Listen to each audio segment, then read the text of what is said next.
office 12 years ago, India's economic trajectory has been marked by stability, fiscal discipline, sustained growth, and moderate inflation. This is the result of conscious choices we have made, even in times heightened uncertainty and disruption. Our government, led by Honorable Prime Minister Modi, has decisively and consistently chosen action over ambivalence, reform over rhetoric, and people over populism. We have pursued far-reaching structural reforms, fiscal prudence and monetary stability, whilst maintaining a strong thrust on public investment. Keeping Atmanirbharta as a lodestar, we have built domestic manufacturing capacity, energy security, and reduced critical import dependencies. Simultaneously, we have ensured that citizens benefit from every action of the government, undertaking reforms to support employment generation, agricultural productivity, household purchasing power, and universal services to people. These measures have delivered a high growth rate of around 7% and helped us make substantial strides in poverty reduction and improvement in the lives of our people. Today, we face an external environment in which trade and multilateralism are impaired and access to resources and supply chains are disrupted. New technologies are transforming production systems while sharply increasing demands on water, energy, and critical minerals. India will continue to take confident steps towards Vikasit Bharat, balancing ambition with inclusion. As a growing economy with expanding trade and capital needs, India must also remain deeply integrated with global markets, exporting more and attracting stable long-term investment. As I begin part A, I want to express my gratitude to the people for standing firmly with us as we forge our way together towards becoming one of the largest economies of the world.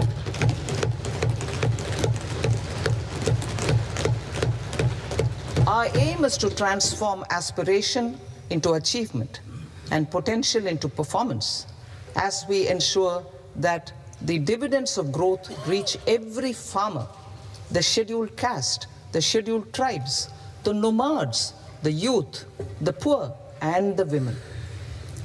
In Vikasit Bharat Young Leaders Dialogue 2026, several innovative ideas were shared with our Prime Minister, which have inspired many of the proposals, making this a unique Yuva Shakti-driven budget. Our government's sankalp is to focus on our poor, underprivileged, and the disadvantaged. To deliver on this sankalp, and given that this is the first budget prepared in Kartavya Bhavan, we are inspired by three Kartavya. Our first Kartavya is to accelerate and sustain economic growth by enhancing productivity and competitiveness and building resilience to volatile global dynamics. Our second Kartavya is to fulfill aspirations of our people and build their capacity, making them strong partners in India's path to prosperity. Our third Kartavya, aligned with our vision of Sabka Saath, Sabka Vikas, is to ensure that every family, community, region, and sector has access to resources, amenities, and opportunities for meaningful participation. This threefold approach requires a supportive ecosystem. The first requirement is to sustain the momentum of structural reforms, continuous, adaptive, and forward-looking. Second, a robust and resilient financial sector is central to mobilizing savings, allocating capital efficiently, and managing risks. Third, cutting-edge technologies, including AI applications, can serve us as force multipliers for better governance. Reform Express. Our government has undertaken comprehensive reforms towards creating employment, boosting productivity, and accelerating growth. After the Prime Minister's announcement on Independence Day in 2025, over 350 reforms have been rolled out. This includes GST simplification, notification of labor codes, and rationalization of mandatory quality control orders. High-level committees have been formed, and in parallel, the central government is working with the state governments on deregulation and reducing compliance requirements. The Reform Express is well on its way and will maintain its momentum to help us fulfill our kartavya. I now move to specific proposals. Under our first kartavya, to accelerate and sustain economic growth, I propose interventions in 6 areas. 1. Scaling up manufacturing in 7 strategic and frontier sectors. 2. Rejuvenating legacy industrial sectors. 3. Creating champion MSMEs. 4. Delivering a powerful push for infrastructure. 5. Ensuring long-term security and stability. And 6. Developing city economic regions. Scaling up of manufacturing in 7 strategic and frontier sectors. Biopharma Shakti, meaning biopharma strategy for health advancement through knowledge, technology, and innovation. India's disease burden is observed to be shifting towards non-communicable diseases like diabetes, cancer, and autoimmune disorders.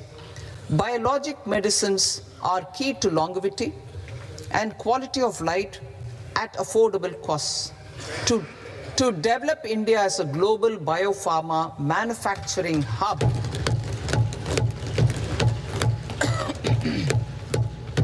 I propose the Biopharma Shakti with an outlay of 10,000 crores over the next 5 years. This will build the ecosystem for domestic production of biologics and biosimilars. The strategy will include a biopharma-focused network with 3 new national institutes of pharmaceutical education and research, popularly known as NIPERs, and upgrading 7 existing ones. It will also create a network of 1,000 accredited India clinical trials sites. We propose to strengthen the Central Drug Standard Control Organization to meet global standards and approve timeframes through and approval timeframes through a dedicated scientific review cadre and specialists. India's Semiconductor Mission 1.0 expanded India's semiconductor sector capabilities. Building on this, we will launch ISM 2.0 to produce equipment and materials, design full-stack Indian IP, and fortify supply chains. We will also focus on industry-led research and training centers to develop technology and skilled workforce. The Electronics Components Manufacturing Scheme, launched in April 2025, with an outlay of 22,919 crores, already has investment commitments at double the targets. We propose to increase the outlay to 40,000 crores to capitalize on this momentum.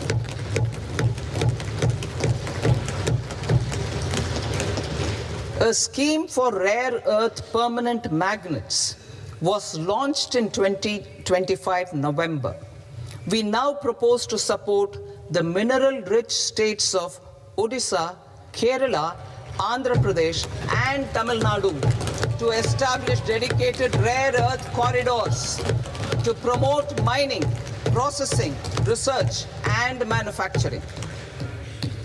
To enhance domestic chemical production and reduction import dependency and reduce import dependency, we will launch a scheme to support states in establishing 3 dedicated chemical parks through challenge route on a cluster-based plug-and-play model. Strong capital goods.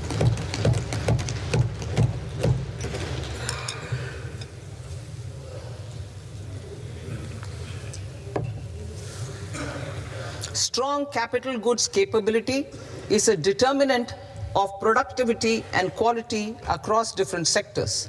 Towards building this capacity, I propose the following. High-tech tool rooms will be established by central public sector enterprises at 2 locations as digitally enabled automated service bureaus that locally design, test, and manufacture high-precision components at scale and at lower cost. 2. A scheme for enhancement of construction and infrastructure equipments will be introduced to strengthen domestic manufacturing of high value and technologically advanced CIE. This can range from lifts in a multi-storied apartment or firefighting equipment in multiplexes, large or small, and to tunnel boring equipments for building metros and high-altitude roads. I also propose a scheme for container manufacturing to create a globally competitive container manufacturing ecosystem with a budgetary allocation of 10,000 crores over a 5-year period. For the labor-intensive textile sector, I propose an integrated program with 5 subparts. 1. The National Fiber Scheme for self-reliance in natural fibers, such as silk, wool, and jute, man-made fibers, and new age fibers. Textile expansion and employment scheme to modernize traditional clusters with capital support for machinery, technology upgradation, and common testing and certification centers. 3. The National Handloom and Handicraft Program to integrate and strengthen existing schemes and ensure targeted support for weavers and artisans. Tex Eco Initiative to promote globally competitive and sustainable textiles and apparels. Samarth 2.0 to modernize the upgrade the textile skilling ecosystem through collaboration with industry and academic institutions. Further, I propose to set up mega textile parks in challenge mode. They can also focus on bringing value addition to technical textiles. I propose to launch the Mahatma Gandhi Gram Swaraj initiative to strengthen khadi, handloom, and handicrafts. This will help in global market linkage and branding. It will streamline and support training, skilling, quality of process, and production. This will benefit our weavers, village industries, One District, One Product ODOP initiative, and also our rural youth. India has the potential to emerge as a global hub for high quality, affordable sports goods. I propose a dedicated initiative for sports goods that will promote manufacturing, research, and innovation in equipment design as well as material sciences. Rejuvenation of legacy industrial clusters. I propose to introduce a scheme to revive 200 legacy industrial clusters to improve their cost competitiveness and efficiency through infrastructure and technology upgradation. creating champion SMEs and supporting micro enterprises. Recognizing MSMEs as a vital engine of growth, I propose a three-pronged approach to help them grow as champions. Equity support. I propose to introduce a dedicated 10,000 crores SME growth fund to create future champions, incentivizing enterprises based on select criteria. I also propose to top up the Self-Reliant India Fund set up in 2021 with 2,000 crores to continue support to micro enterprises and maintain their access to risk capital. Liquidity support. With TREDS, more than 7 lakh crore has been made available to MSMEs. To leverage its full potential, I propose 4 measures. 1.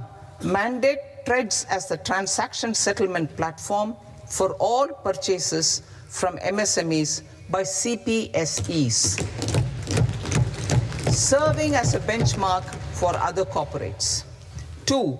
Introduce a credit guarantee support mechanism through CGTMSE for invoice discounting on TREDS platform.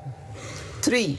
Link GEM with TREDS for sharing information with financiers about government purchases from MSMEs, encouraging cheaper and quicker financing. 4.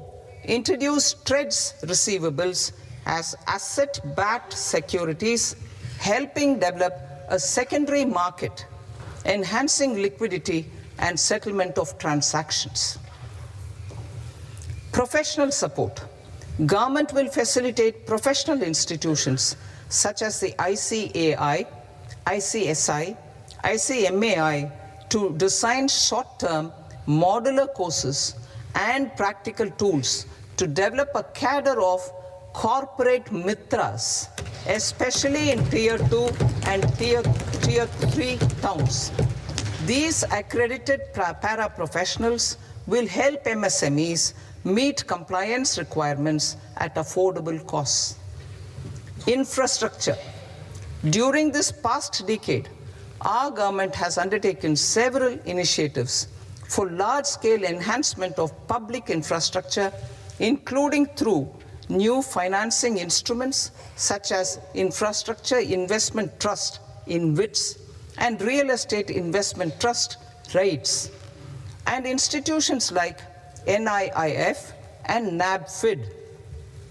We shall continue to focus on developing infrastructure in cities with over 5 lakh population, that is Tier 2, Tier 3 cities, which have expanded to become growth centers. Public capital expenditure has increased manifold from 2 lakh crore in 2014-15 to an allocation of 11.2 lakh crore in BE 25-26. In this coming year, that is financial year 2026-27, I propose to increase it to 12.2 lakh crores to continue the momentum. To strengthen the confidence of private developers regarding risks during infrastructure development and construction phase, I propose to set up an infrastructure risk guarantee fund to provide prudentially calibrated partial credit guarantee to lenders. Over the years, REITs have emerged as a successful instrument for asset monetization. I propose to accelerate recycling of significant real estate assets of the CPSEs through the setting up of dedicated REITs. To promote environmentally sustainable movement of cargo, I propose to 1. Establish new dedicated freight corridors connecting Dankuni in the east to Surat in the west. Operationalize 20 new national waterways over the next 5 years, starting with National Waterways 5 in Orissa to connect mineral-rich areas of Talcher and Angul and industrial centers like Kalinga Nagar to the ports of Paradeep and Dhamra. Training institutes will be set up as regional centers of excellence for development of required manpower for these waterways. This will benefit youth in the entire stretch of the waterways to train and acquire skills. Further, a ship repair ecosystem catering to inland waterways will also be set up at Varanasi and Patna. And C, launch a coastal cargo promotion scheme for incentivizing a modal shift from rail to road to increase the share of inland waterways and coastal shipping from 6% to 12% by 2047. To enhance last mile and remote connectivity and promote tourism, I propose to give incentives to indigenize manufacturing of seaplanes. A seaplane VGF scheme will be also introduced to provide support for operations. Carbon capture, utilization and storage. Aligning with the roadmap launched in December 2025, the carbon capture, utilization and storage technologies at scale will achieve higher readiness and an end-use application across 5 industrial sectors, including power, steel, cement, refineries, and chemicals.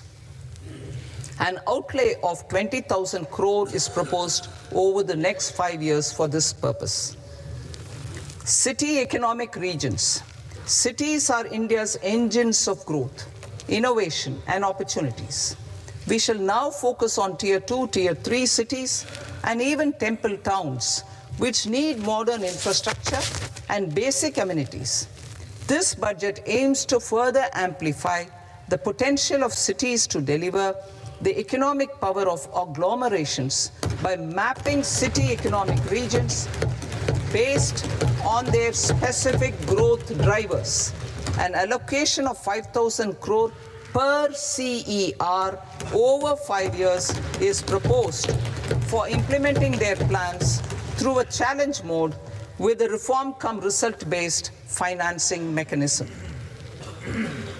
In order to promote environmentally sustainable passenger systems, we will develop 7 high-speed rail corridors between cities as growth connectors, namely Mumbai to Pune, Pune to Hyderabad, Hyderabad to Bengaluru, Hyderabad to Chennai, Chennai to Bengaluru, Delhi to Varanasi, Varanasi to Siliguri.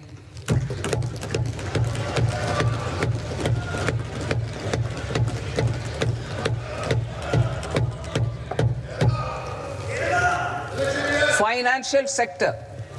The Indian banking sector today is characterized by strong balance sheet, historic highs in profitability, improved asset quality, and coverage exceeding 98% of villages in the country. At this juncture, we are well placed to futuristically evaluate the measures needed to continue on the path of reform-led growth of this sector. I propose setting up a high-level committee on banking for Vikasit Bharat. High-level committee on banking for Vikasit Bharat to comprehensively review the sector and align it with India's next phase of growth, while safeguarding financial stability, inclusion, and consumer protection.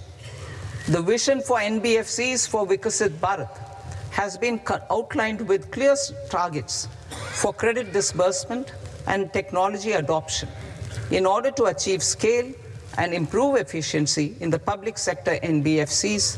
As a first step, it is proposed to restructure the Power Finance Corporation and Rural Electrification Corporation. I propose a comprehensive review of the foreign exchange management non-debt instruments rules to create a more contemporary, user-friendly framework for foreign investments consistent with India's evolving economic priorities. Corporate bond market. I propose to introduce a market-making framework with suitable access to funds and derivatives on corporate bond indices. I also propose to introduce total return swaps on corporate bonds. Municipal bonds. To encourage the issuance of municipal bonds of higher value by larger cities, I propose an incentive of 100 crore rupees for a single bond issuance. 100 crore rupees for a single bond issuance of more than 1,000 crore. The current scheme under Amrit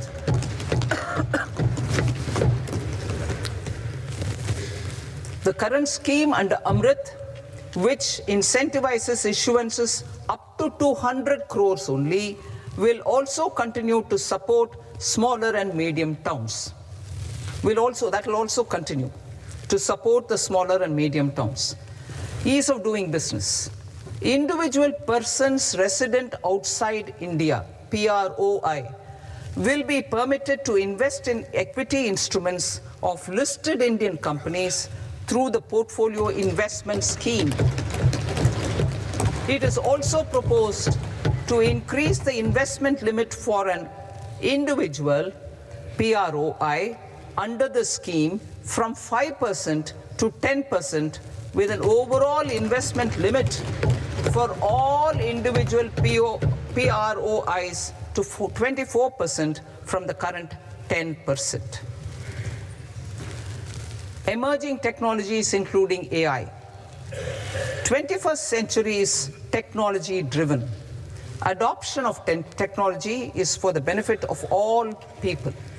Farmers in the field, women in STEM, youth keen to upskill, and Divyangjan to access newer opportunities. The government has taken several steps to support new technologies through AI Mission, National Quantum Mission, Anusandhan National Research Fund, and Research and Development and Innovation Fund. Our second kartavya is to fulfill aspirations and build capacities. Close to 25 crore individuals have come out of multi-dimensional poverty through a decade of our government's sustained and reform-oriented efforts.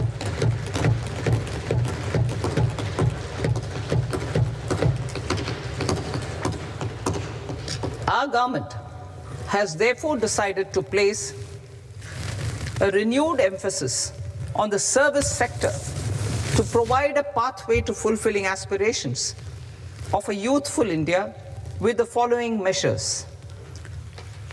I propose to set up a high-powered Education to Employment and Enterprises Standing Committee to recommend measures that focus on services sector as a core driver of Viksit Bharat. This will make us a global leader in services with a 10% global share by 2047. The committee will prioritize areas to optimize the potential for growth, employment, and exports. They will also assess the impact of emerging technologies, including AI, on jobs and skill requirements and propose measures thereof. To create a range of skilled career pathways, a new range of skilled career pathways for our youth, I propose interventions in the following sectors. Health. Existing institutions for allied health professionals will be upgraded and new AHP institutions established in private and government sectors. This will cover 10 selected disciplines, including optometry, radiology, anesthesia, OT technology, applied psychology and behavioral health, and add 1 lakh AHPs over the next 5 years. A strong care system covering geriatric and allied care services will be built. A variety of NSQF-aligned programs will be developed to train multi-skilled caregivers, combining core care and allied skills such as wellness, yoga, and operation of medical assistive devices. In the coming year, 1.5 lakh caregivers will be trained.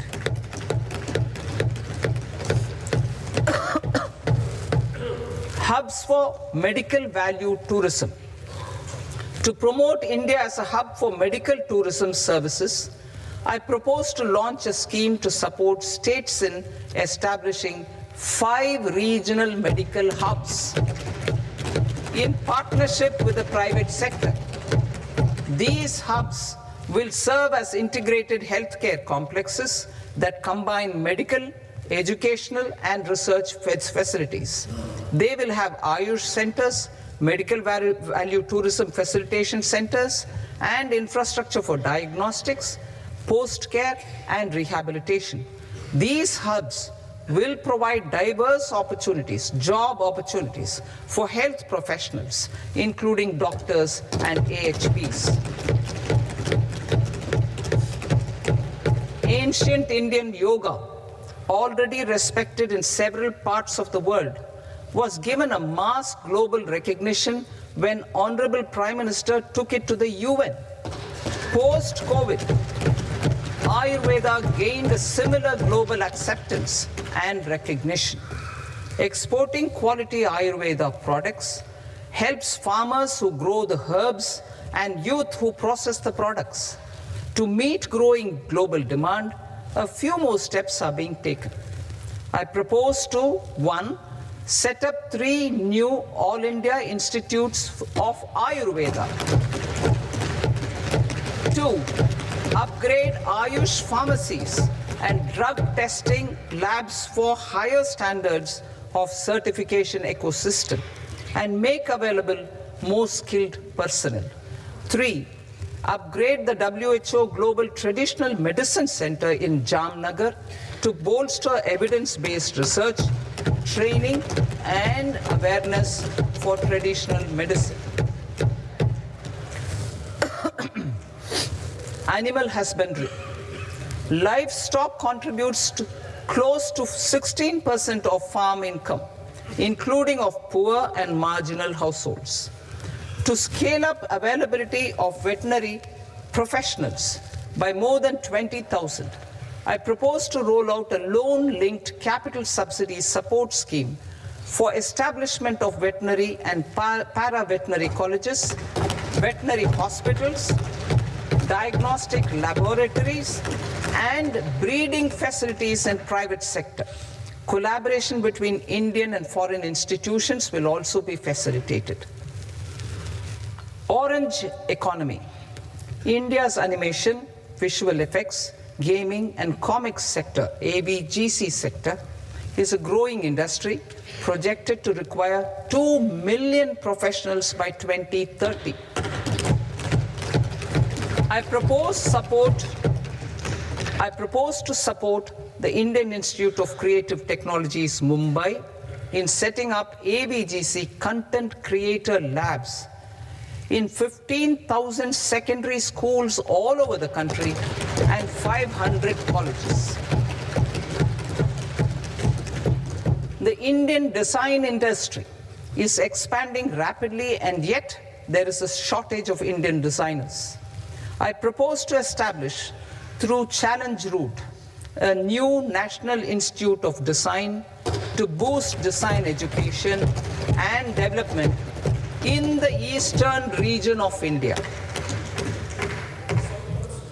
Education. Our government will support states through Challenge Route in creating 5 university townships in the vicinity of major industrial and logistics corridors. These planned academic zones will host multiple universities, colleges, and research institutions, skill centers, and residential complexes. In higher education, STEM institutions, prolonged hours of study and laboratory work pose some challenges for girl students. Through VGF, Viability Gap Funding and capital support, one girls' hostel will be established in every district.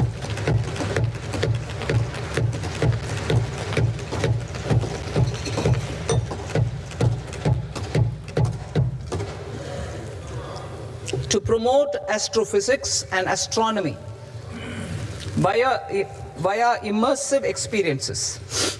4 telescope infrastructure facilities will be set up or upgraded.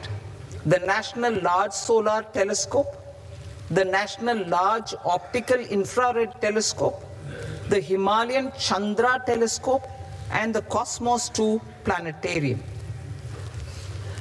Tourism.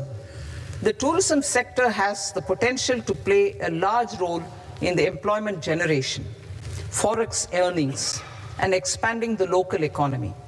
I propose to set up a National Institute of Hospitality by upgrading the existing National Council for Hotel Management and Catering Technology. It will function as a bridge between academia, industry, and government. I also propose a pilot scheme for upskilling 10,000 guides in 20 iconic tourist sites through a standardized, high-quality, 12-week training course in hybrid mode in collaboration with the Indian Institute of Management. A national destination digital knowledge grid will be established to digitally document all places of significance, cultural, spiritual, and heritage. This initiative will create a new ecosystem of jobs for local researchers, historians, content creators, and technology partners. India has the potential and opportunity to offer world-class trekking and hiking experience. We will develop ecologically sustainable mountain trails in Himachal Pradesh, Uttarakhand, and Jammu Kashmir. Also in Araku Valley in the Eastern Ghats and Podigai Malai in the Western Ghats. Turtle trails along key nesting sites in the coastal areas of Odisha, Karnataka, and Kerala. And 3 bird watching trails along the Pulikat Lake in Andhra Pradesh, Tamil Nadu. It's on the border. Under the visionary leadership of Honorable Prime Minister, we established the International Big Cat Alliance in 2024.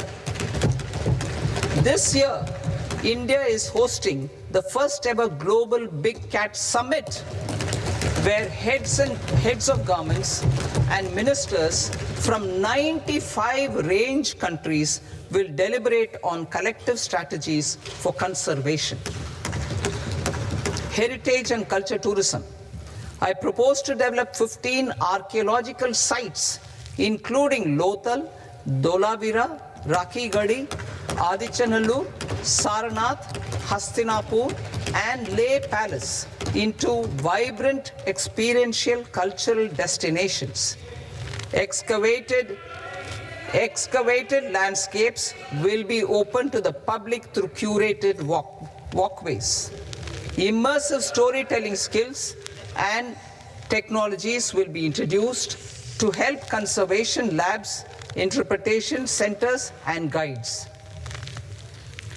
The sports sector provides multiple means of employment, skilling, and job opportunities.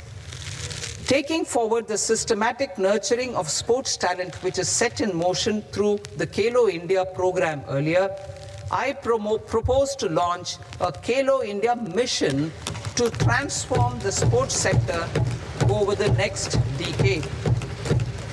The mission will facilitate an integrated talent development pathway supported by training centers, which are foundational, intermediate, and elite levels. B, systematic development of coaches and support staff. C, integration of sports science and technology. D, competitions and leagues to promote sports culture and provide platforms. And E, development of sports infrastructure for training and competition. Our third Kartavya aligns with our vision of Sabka Saath, Sabka Vikas towards Vikasit Bharat. This requires targeted efforts for 1, increasing farmer incomes through productivity enhancement and entrepreneurship, with special attention to small and marginal farmers. B, empowering Divyangjan through access to livelihood opportunities, training, and high-quality assistive devices. C, empowering the vulnerable to access mental health and trauma care. D, focus on the Purvodaya states and the Northeast region to accelerate development and employment opportunities. Fisheries. We will undertake initiatives for integrated development of 500 reservoirs and Amrit Sarovars. 2, strengthen the fisheries value chain in coastal areas and enable market linkages involving startups and women-led groups together with fish farmer producer organizations. Animal husbandry. To provide quality employment opportunities in rural and peri-urban areas, we will support the animal husbandry sector in entrepreneurship development through A, credit-linked subsidy program, B, scaling up and modernization of livestock enterprises, C, enhanced creation of livestock, dairy, and poultry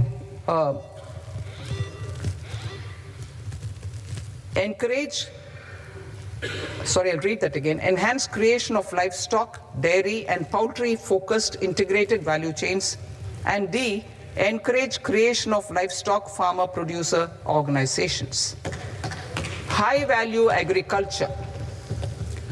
To diversify farm outputs, increase productivity, enhance farmers' incomes, and create new employment opportunities, we will support high-value crops such as coconut, sandalwood, cocoa, cashew in the coastal areas, agar trees in northeast, and nuts such as almonds, walnuts, and pine nuts in our hilly regions.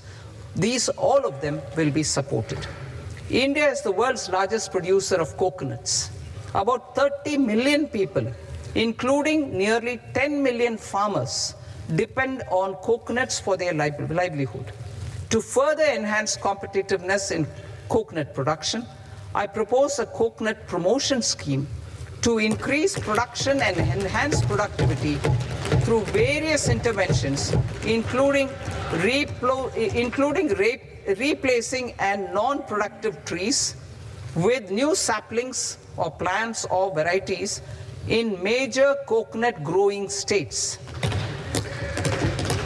A dedicated program is proposed for Indian cashew and cocoa to make India self-reliant in raw cashew and coconut production and processing, enhance export competitiveness, and transform Indian cashew and Indian cocoa into premium global brands by 2030. Sandalwood. Sandalwood is closely linked to India's social and cultural heritage.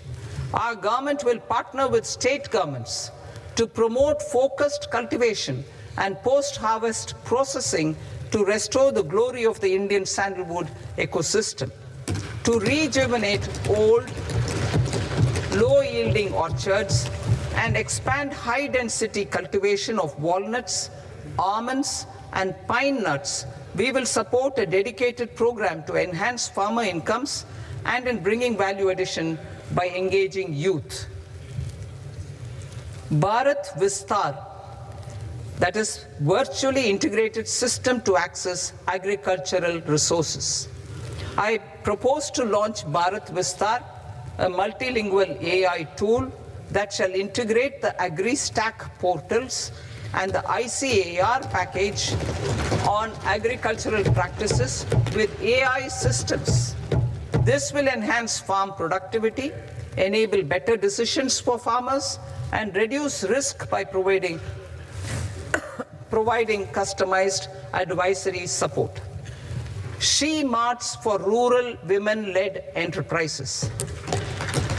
Building on the success of Lakpati Didi program, I propose to help women take the next step from credit-linked livelihoods to being owners of enterprises.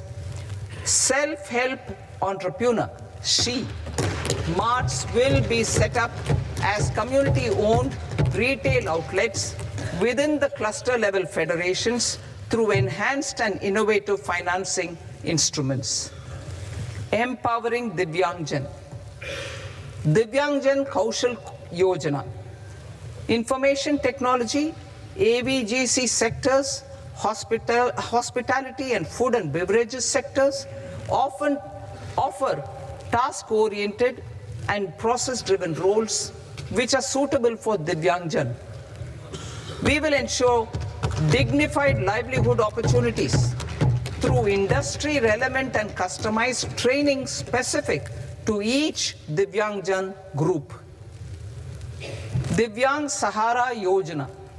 Timely access to high-quality assistive devices for all eligible Divyangjan is a fundamental need. I propose to 1. Support the Artificial Limbs Manufacturing Corporation of India, ALIMCO, to set up and to scale up production of assistive devices, invest in R&D and AI integration, strengthen PM Divyasha Kendras, and support setting up of assistive technology marts as modern retail style centers where Divyangjan and senior citizens can see, try, and purchase assistive products. Reaffirming our commitment to mental health and trauma care. There are no national institutes for mental health care in North India. We will therefore set up a NIMHANS 2 and also upgrade national mental health institutes in Ranchi and in Tezpur as regional apex institutions. Emergencies expose families, particularly the poor and vulnerable, to unexpected expenditure. We will strengthen and increase these capacities by 50% in district hospitals by establishing emergency and trauma care centers. Focus on Purvodaya states and northeastern regions. Purvodaya. I propose the development of an integrated East Coast industrial corridor with a well-connected node at Durgapur, creation of 5 tourism destinations in 5 Purvodaya states, and the provision of 4,000 e-buses. Buddhist sites in northeastern region. The northeastern region is a civilizational confluence of Theravada and Mahayana or Vajrayana traditions. I propose to launch a scheme for development of Buddhist circuits in Arunachal Pradesh, Sikkim, Assam, Manipur, Mizoram, and Tripura. The scheme will cover preservation of temples and monasteries, pilgrimage interpretation centers, connectivity, and pilgrim amenities. 16th Finance Commission. On 17th November 2025, the 16th Finance Commission submitted its report to the President. As mandated under Article 281 of the Constitution, the government is to lay the report along with the explanatory memorandum on the action taken report on the recommendations of the Commission in Parliament which, Sir, Honorable Speaker, you've allowed me to do at the commencement of this session. The government has accepted the recommendation of the Commission to retain the vertical share of devolution at 41%. As recommended by the Commission, I have provided 1.4 lakh crores of rupees to the states for the year 2026-2027 as Finance Commission grants. These include rural and urban local body and disaster management grants. Fiscal consolidation. Government has been delivering on our fiscal commitments consistently without compromising on social needs. To strive towards accepted standards of fiscal management in Budget 25-26, I had indicated that the central government would target reaching a debt to GDP ratio of 50 plus or minus 1% by 2030-31. In line with this, the debt to GDP ratio is estimated to be 55.6% of GDP in BE 26-27, compared to 56.1% of GDP in RE 25-26. A declining debt to GDP ratio will gradually free up resources for priority sector lending and expenditure by reducing the outgo on interest payments. One of the main operational instruments for debt targeting is the fiscal deficit. I am happy to inform this august House that I fulfilled my commitment made in 2021-2022 to reduce fiscal deficit below 4.5% of GDP by 25-26. In RE 25-26, the fiscal deficit has been estimated at par with BE of 2025-26 at 4.4% of GDP.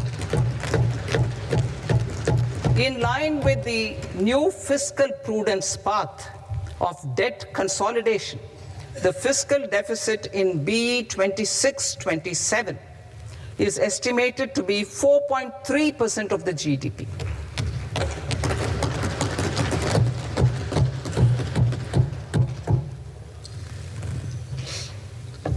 The revised estimates of the non-debt receipts are 34 lakh crore rupees, of which the centre's net tax receipts are 26.7 lakh crore. The revised estimate of the total expenditure is 49.6 lakh crore rupees, of which the capital expenditure is about 11 lakh crores. Budget estimates 2026 to 2027. Coming to 26-27, the non-debt receipts and the total expenditure are estimated as 36.5 lakh crore and 53.5 lakh crore respectively. The centre's net tax receipts are estimated at 28.7 lakh crore rupees. To finance the fiscal deficit, the net market borrowings from dated securities are estimated at 11.7 lakh crore rupees. The balance financing is expected to come from small savings and other sources. The gross market borrowings are estimated at 17.2 lakh crore rupees. I'll now move to Part B. Part B, direct taxes.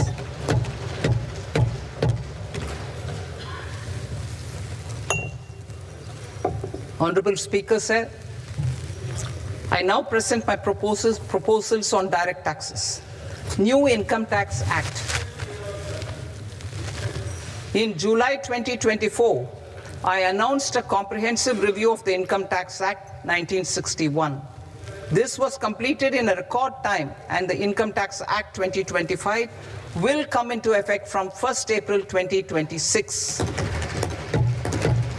The simplified income tax rules and forms will be notified shortly, giving adequate time to taxpayers to acquaint themselves with its requirements. The forms have been redesigned such that ordinary citizens can comply without difficulty. Ease of living I propose that any interest awarded by the Motor Accident Claims Tribunal to a natural person will be exempt from income tax, and any TDS on this account will be done away with. I propose to reduce TCS rate on the sale of overseas tour program package from the current 5% and 20% to 2% without any stipulation of amount. I propose to reduce TCS rate for pursuing education and for medical purposes under the Liberalized Remittance Scheme, popularly known as LRS, from 5% to 2%. Supply of manpower services is proposed to be specifically brought within the ambit of payment to contractors for the purpose of TDS to avoid ambiguity. Thus, TDS on these services will be at the rate of either 1% or 2% only. I propose a scheme for small taxpayers wherein a rule-based automated process will enable obtaining a lower or nil deduction certificate instead of filing an application with the assessing officer.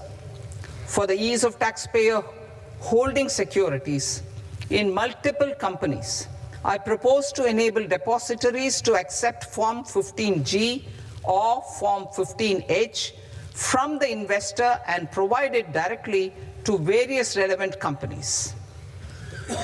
I propose to extend time available for revising returns from 31st December to up to 31st March with the payment of a nominal fee. I also propose to stagger the timeline for filing of tax returns. Individuals with ITR 1 and ITR 2 returns will continue to file till 31st July, and non-audit business cases or trusts are proposed to be allowed time till 31st August. TDS on sale of immovable property by a non-resident is proposed to be deducted and deposited through resident buyers and his or her PAN-based challan instead of requiring a TAN, which is a temporary accounting number. To address practical issues of small taxpayers like students, young professionals, tech employees, relocated NRIs, and such others, I propose to introduce a one-time 6-month foreign asset disclosure scheme for these taxpayers to disclose income or assets below a certain size. This scheme would be applicable for two categories of taxpayers, namely A, who did not disclose their overseas income or assets, and B, who disclosed their overseas income and or paid due tax but could not declare the asset acquired. For category A, the limit of undisclosed income or asset is proposed to be up to 1 crore rupees. They need to pay 30% of fair market value of asset or 30% of undisclosed income as tax and 30% as additional income tax in lieu of penalty, and would thereby get immunity from prosecution. For category B, asset value is proposed to be up to 5 crore rupees. Here, immunity from both penalty and prosecution will be available with a payment of fee of 1 lakh rupees. Rationalizing penalty and prosecution. Multiplicity of proceedings are hindrance to the ease of doing business. I propose to integrate assessment and penalty proceedings by way of a common order for both. There will be no interest liability on the taxpayer on the penalty amount for the period of appeal before the first appellate authority, irrespective of the outcome of appeal process. Further, quantum of prepayment is being reduced from 20% to 10% and will continue to be calculated only on core tax demand. As an additional measure for reducing litigation, I propose to allow taxpayers to update their returns even after reassessment proceedings have been initiated, and an additional 10% tax rate over and above the rate applicable for the relevant year. The assessing officer will then use only this updated return in his proceedings. There is already a framework for immunity from penalty and prosecution in the cases of underreporting. I propose to apply this framework for immunity to misreporting too.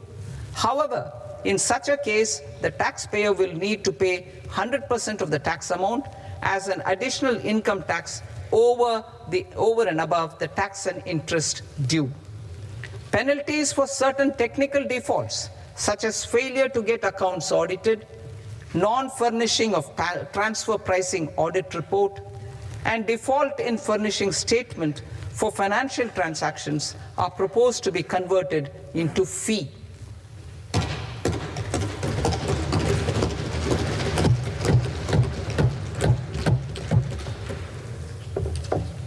I propose to rationalize prosecution framework under Income Tax Act while maintaining a careful balance for deterrence in some serious offense. Non-production of books of account and documents and requirement of TDS payment where payment is made in kind are being decriminalized. Further, minor offenses will attract fine only. The remaining prosecutions will be graded commensurate with the quantum of offense. They will entail only simple imprisonment with maximum imprisonment reduced to 2 years and power to courts to convert even those into fines. There is no penalty. There's no penalty presently for non-disclosure of non-immovable foreign assets with aggregate value less than 20 lakh rupees. I propose to also provide them with immunity from prosecution with retrospective effect from 1/10/2024.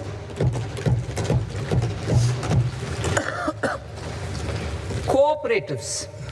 Deduction is already allowed to a primary cooperative society engaged in supplying milk, oilseeds, fruits or vegetables raised or grown by its members. I propose to extend this deduction to also include supply of cattle feed and cotton seed produced by its members. I propose to allow inter-cooperative society dividend income as deduction under the new tax regime to the extent it is further distributed to its members. I further propose to allow exemption for a period of 3 years to dividend income received by a notified national cooperative federation on their investments made in companies up to 31/1/2026. This exemption would be allowed only for dividends further distributed to its member cooperatives. Supporting IT sector as India's growth engine. India is a global leader in software development services, IT-enabled services, knowledge process outsourcing services, and contract R&D services relating to software development. These businesses and their segments are quite interconnected with each other. All these services are proposed to be clubbed under a single category of information technology services with a common safe harbor margin of 15.5% applicable to all. The threshold for availing safe harbor for IT services is being enhanced substantially from 300 crore rupees to 2,000 crore rupees. Safe harbor for IT services shall be approved by an automated rule-driven process without any need for tax officer to examine and accept the application. Once applied by an IT services company, the same safe harbor can be continued for a period of 5 years at a stretch at its choice. For IT services companies who want to conclude advanced pricing agreement, APA, I propose to fast-track unilateral APA process for IT services and endeavor to conclude it within a period of 2 years. The period of 2 years can be extended by a further period of 6 months on taxpayers' request. I propose to extend the facility of modified returns available to the entity entering APA to its associated entities also. Attracting global business and investment. Recognizing the need to enable critical infrastructure and boost investment in data centers, I propose to provide tax holiday till 2047 to any foreign company that provides cloud services to customers globally by using data center services from India. It will, however, need to provide services to Indian customers through an Indian reseller entity. I also propose to provide a safe harbor of 15% on cost in case the company providing data center services from India is a related entity. To harness the efficiency of just-in-time logistics for electronic manufacturing, I propose to provide safe harbor to non-residents for component warehousing in a bonded warehouse at a profit margin of 2% of the invoice value. The resultant tax of about 0.7% will be much lower than in competing jurisdictions. To provide fillip to toll manufacturing in India, I propose to provide exemption from income tax for 5 years to any non-resident who provides capital goods, equipment, or tooling to any toll manufacturer in a bonded zone.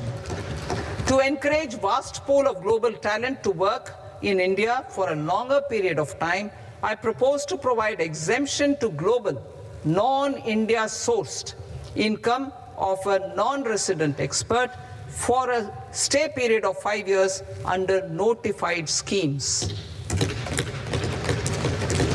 I propose to provide exemption from minimum alternate tax, the MAT, to all non-residents who pay tax on presumptive basis. Tax administration. I propose to constitute a joint committee of Ministry of Corporate Affairs and Central Board of Direct Taxes for incorporating the requirements of income computation and disclosure standards, the ICDS, in the Indian Accounting Standards, IND AS itself. Separate accounting requirement based on ICDS will be done away with from the tax year 27-28. To support Prime Minister Modi's vision of homegrown accounting and advisory firms to become global leaders, I propose to rationalize the definition of accountant for the purposes of safe harbor rules. Other tax proposals. Change in taxation of buyback was brought in to address the improper use of buyback route by promoters. In the interest of minority shareholders, I propose to tax buyback for all types of shareholders as capital gains. However, to disincentivize misuse of tax arbitrage, promoters will pay an additional buyback tax. This will make effective tax 22% for corporate promoters. For non-corporate promoters, the effective tax will be 30%. TCS rate for sellers of specific goods, namely alcoholic liquor, scrap, and minerals, will be rationalized to 2%, and that on tendu leaves will be reduced from 5% to 2%. I propose to raise the STT on futures to 0.05% from the present 0.02%. STT on options premium and exercise of options are both proposed to be raised to 0.15% from the present rate of 0.1% and 0.125% respectively. We reformed the taxation landscape for corporates in 2019 by providing them a simplified regime with lower tax rate so that they could productively focus on business rather than on claim of deductions and exemptions. To encourage companies to shift to the new regime, set off of brought forward MAT credit, minimum alternate tax credit, is proposed to be allowed to companies only in the new regime. Set off using available MAT credit is proposed to be allowed to an extent of 1/4 of the tax liability in the new regime. MAT is proposed to be made final tax, so there will be no further credit accumulation from 1st April 2026. In line with this change, the rate of final tax is being reduced to 14% from the current MAT rate of 15%. The brought forward MAT credit of taxpayers accumulated till 30th March 2026 will continue to be available to them for set-off as above. Indirect taxes. I shall now take up proposals related to indirect taxes. My proposals for customs and central excise aim to further simplify the tariff structure, support domestic manufacturing, promote export competitiveness, and correct inversion in duty. To continue weeding out long-continuing customs duty exemptions, I propose to remove certain exemptions on items which are being manufactured in India or where the imports are negligible. Similarly, to further simplify the process of ascertaining the rate of duty applicable on a particular item, I propose to incorporate certain effective rates in various customs notifications to the tariff schedule itself. I shall now take up sector-specific proposals. Promotion of exports of marine, leather, and textile products. I propose to increase the limit for duty-free imports of specified inputs used for processing seafoods for export from the current 1% to 3% of FOB value of the previous year's export turnover. I also propose to allow duty-free imports of specified inputs, which is currently available for exports of leather or synthetic footwear, to exports of shoe uppers as well. I propose to extend the time period for export of final product from the existing 6 months to 1 year for exporters of leather or textile garments, leather or synthetic footwear, and other leather products. Energy transition and security. I propose to extend the basic customs duty exemption given to capital goods used for manufacturing lithium-ion cells for batteries to those used for manufacturing lithium-ion cells for battery energy storage systems also. I propose to exempt basic customs duty on import of sodium antimonate for use in manufacture of solar glass. Nuclear power.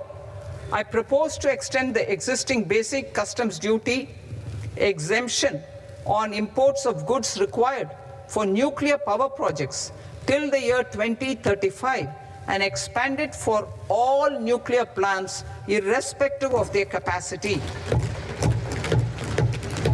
Critical minerals. It is proposed to provide basic customs duty exemption to the import of capital goods required for the processing of critical minerals in India. Biogas blended CNG. I propose to exclude the entire value of biogas while calculating the central excise duty payable on biogas blended CNG. Civil and defense aviation. I propose to exempt basic customs duty on components and parts required for the manufacture of civilian training and other aircrafts. It is proposed to exempt basic customs duty on raw materials imported for the manufacture of parts of aircraft to be used in maintenance, repair, or overall requirements by units in the defense sector. Electronics. To deepen value addition in the consumer electronics sector, I propose to exempt basic customs duty on specified parts used in the manufacture of microwave ovens. Special economic zone. To address the concerns arising about utilization of capacity by manufacturing units in the special economic zones due to global trade disruptions, I propose as a special one-time measure to facilitate sales by eligible manufacturing units in SEZs to the domestic tariff area at concessional rates of duty. The quantity of such sales will be limited to a prescribed proportion of their exports. Necessary regulatory changes will be undertaken to operationalize the measures while ensuring level playing field for the units working in the DTA. Ease of living. To rationalize the customs duty structure for goods imported for personal use, I propose to reduce the tariff rate on all dutiable goods imported for personal use from 20% to 10%. To provide relief to patients, particularly those suffering from cancer, I propose to exempt basic customs duty on 17 drugs or medicines. I propose also to add 7 more rare diseases for the purposes of exempting import duties on personal imports of drugs, medicines, and food for special medical purposes used in their treatment. Customs process. India's role and share in the global trade is poised for a major leap in line with our ambition and journey towards Vikasit Bharat. In this regard, I propose many measures for custom processes to have minimal intervention for smoother and faster movement of goods and greater certainty to the trade. Trust-based systems. I propose to enhance duty deferral period for Tier 2 and Tier 3 authorized economic operators, known as AEOs, from 15 days to 30 days. I propose to provide eligible manufacturer importers the same duty deferral facility. This should encourage them to get themselves accredited as a full-fledged Tier 3 AEO in due course. To provide greater certainty and for better business planning, I propose to extend validity period of advance ruling binding on customs from the present 3 years to 5 years. In the spirit of the whole of government approach,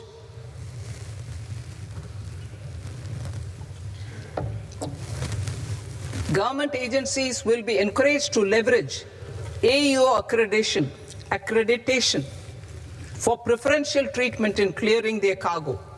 Regular importers with trusted long-standing supply chains will be recognized in the risk system so that the need for verification of their cargo every time can be minimized.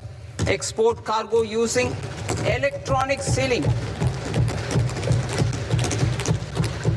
Export cargo using electronic sealing will be provided through clearance from the factory premises to the ship. For import of goods not needing any compliance, filing of bill of entry by a trusted importer and arrival of goods will automatically notify customs for completing their clearance formalities. This will enable goods to be released immediately on arrival. The customs warehouse framework will be transformed into a warehouse operator-centric system with a self-declarations, electronic tracking, and risk-based audit. These reforms will move away from the current system of officer-dependent approvals and reduce transaction delays and compliance costs. Ease of doing business. Approvals required for cargo clearance from various government agencies will be seamlessly processed through a single and interconnected digital window by the end of the financial year. Processes involved in clearance of food, drugs, plant, and animal and wildlife products, accounting for about 70% of interdicted cargo, will be operationalized on this system by April 2026 itself.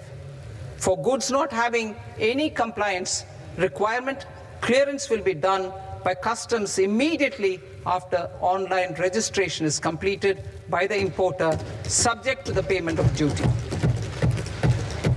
Customs integrated system will be rolled out in 2 years as a single integrated and scalable platform for all customs processes. Utilization of non-intrusive scanning with advanced imaging and AI technology for risk assessment will be expanded in a phased manner with the objective to scan every container across all the major ports. New export opportunities to support Indian fishermen to fully harness the economic value of marine resources beyond our territorial waters. The following measures will be taken. A. Fish catch by an Indian fishing vessel in exclusive economic zone or on the high seas will be made free of duty. Landing of such fish on foreign port will be treated as export of goods. Safeguards will be put in place to prevent misuse during fish catch, transit, or transshipment. To support aspirations of India's small businesses, artisans, and startups to access global markets through e-commerce, I am pleased to announce complete removal of the current value cap of 10 lakh rupees per consignment on courier exports. In addition, handling of rejected and returned consignments will be improved with effective use of technology for identifying such consignments. I propose to revise provisions governing baggage clearance during international travel to address genuine concerns of passengers. The revised rules will enhance duty-free allowances in line with the present-day travel realities and provide clarity in temporary carriage of goods brought in or taken out. There are honest taxpayers who are willing to settle disputes by paying all their dues, but they get deterred due to negative connotation associated with penalty. They will now be able to close cases by paying an additional amount in lieu of penalty. Honorable Speaker, sir, with this, I commend the budget to this august House. Jai Hind.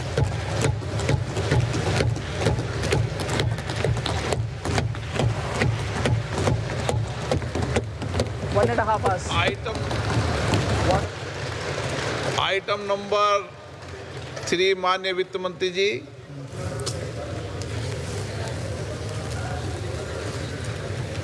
Item number 2, sir. 3. Sir, with your permission, I rise to lay on the table of the following statements under Section 3(1) of the Fiscal Responsibility and Budget Management Act of 2003. Medium-term fiscal policy cum fiscal policy strategy statement and macroeconomic framework statement. Item number 4, माननीय वित्त मंत्री जी. Sir, with your permission, I move for leave to introduce the Finance Bill 2026. प्रश्न ये कि विधेयक को पुनर्स्थापित करने की अनुमति प्रदान की जाए. जो सदस्य इस पक्ष में हाँ गए, जो सदस्य विरोध में ना गए, मेरे विचार में निर्णय हाँ वालों के पक्ष में, हाँ वालों के पक्ष में अनुमति प्रदान की जाती है. माननीय मंत्री जी, आप विधेयक पुनर्स्थापित करें. Sir, I introduce the bill. माननीय सदस्यगण, आपको सूचित किया जाता है कि माननीय वित्त मंत्री जी के बजट भाषण की कॉपी पब्लिकेशन काउंटर पर ली जाती है. बजट भाषण और बजट से संबंधित दस्तावेज आपके मोबाइल फोन और मेंबर पोर्टल्स पे ही उपलब्ध है। सभा की कार्रवाई कल सोमवार दिनांक 2 फरवरी 2026 को प्राप्त 11 बजे तक के लिए स्थगित की जाती है।